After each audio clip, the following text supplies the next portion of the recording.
పొరుగు దేశం దక్షిణ కొరియాకు నూతన అధ్యక్షుడిగా 4 రోజుల క్రితం బాధ్యతలు చేపట్టిన మూన్ జే ఇన్కు సవాలు విసురుతూ ఉత్తర కొరియా క్షిపణి ప్రయోగం చేసింది. తద్వారా పసిఫిక్ మహాసముద్రంలో యుద్ధ విన్యాసాల సాధనకు సిద్ధమవుతున్న అమెరికా, జపాన్, ఐరోపా దేశాల నౌకాదళాన్ని సైతం హెచ్చరించింది.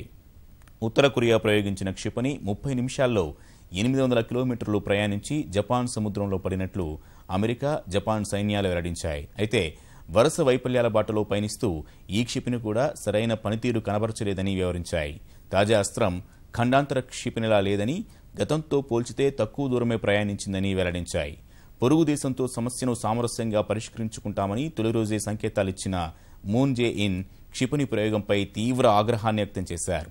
ఉత్తర కొరియాతో శాంతి చర్చలకు తాము సిద్ధమే అయినా రెచ్చగొట్టే చర్యల్ని మాత్రం ఉపేక్షించబోమని స్పష్టం చేశారు. క్షిపణి ప్రయోగాన్ని అమెరికా, జపాన్ సైతం ఖండించాయి.